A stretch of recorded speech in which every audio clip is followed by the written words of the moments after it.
Hero से भी आगे, हीरो से भी बहुमूल्य। एक फकीर एक वृक्ष के नीचे ध्यान करते थे। वो रोज एक लकड़हारे को लकड़ी काटकर ले जाते देखते थे।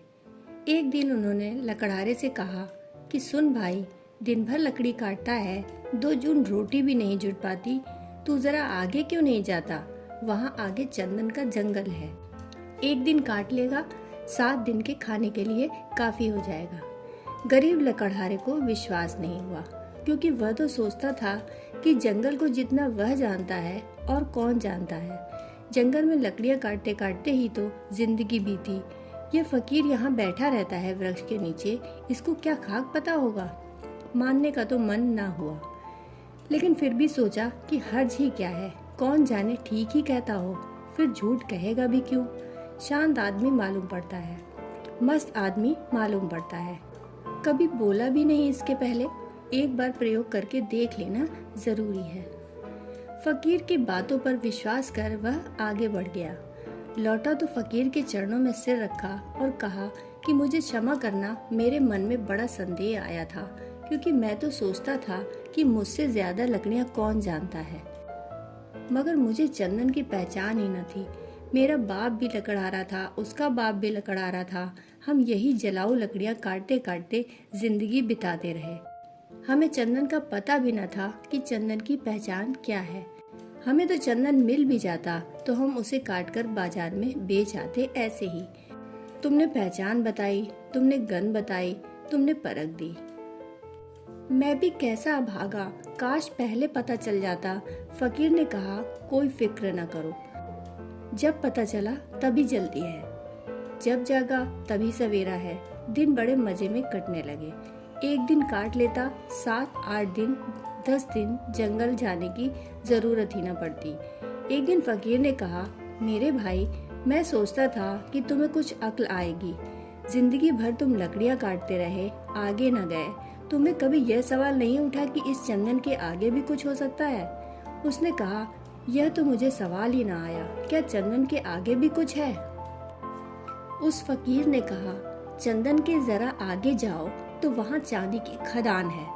लकड़ियाँ वकड़ियाँ काटना छोड़ो, एक दिन ले आओगे तो 4-6 महीने के लिए हो जाएगा। अब तो वह फकीर पर भरोसा करने लगा था, बिना संदेह किए भागा। चांदी पर हाथ लग गए तो कहना ही क्या, चांदी ही चांदी। 4-6 महीने नदारत हो जाता, एक दिन आ जाता, फिर नदारत हो जाता। लेकिन आदमी का मन ऐसा मोड़ है कि फिर भी उसे ख्याल ना आया कि और आगे कुछ हो सकता है। फकीर ने एक दिन कहा कि तुम कभी जागोगे कि नहीं, कि मुझे ही तुम्हें जगाना पड़ेगा। आगे सोने की खदान है मूर्ख। तुझे खुद अपनी तरफ से सवाल, जिज्ञासा, मुमुक्षा कुछ नहीं उठती कि जरा और आगे देख लूं? अब 6 महीने मस्त पड़ा रहता है, घर में कुछ काम भी नहीं है, फुर्सत है, जरा जंगल में आगे जाकर देखूं, यह ख्याल में नहीं आता। उसने कहा कि मैं भी मंद भागी, मुझे ये ख्याल ही ना आया। मैं तो समझा चांदी बस आखिरी बात हो गई, अब और क्या। गरीब ने सोना तो कभी देखा न था, सुना था। फकीर ने कहा, थोड़ा और आगे सोने की खदान है, और ऐसे कहानी चलती है। फिर और आगे हीरो की खदान है, और ऐसे ही कहानी चलती है। और एक दिन फकीर ने कहा कि ना समझ, अब तो हीरो पर ही रुक गया। अब तो उस लकड़हारे को भी बड़ी अकड़ आ गई। बड़ा धनी भी हो गया था, महल खड़े कर लिए थे।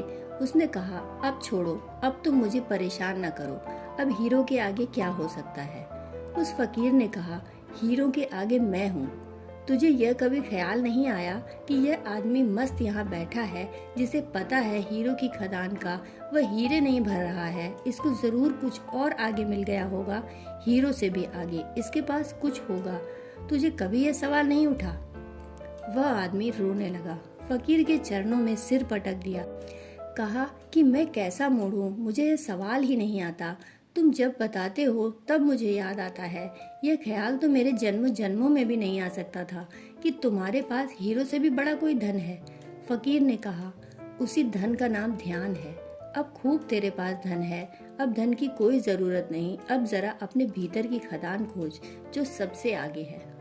यही मैं तुमसे कहता हूँ, और आगे चलते ही जाना है। उस समय तक मत रुकना जब तक कि सारे अनुभव शांत न हो जाएं। परमात्मा का अनुभव भी जब तक होता रहे, समझना द्वैत मौजूद है, देखने वाला और दृश्य मौजूद है। जब ये अनुभव भी चला जाता है तब निर्विकल्प समाधि, तब सिर्फ दृश्य नहीं बचा, न दृष्टा बचा, कोई भी नहीं बचा।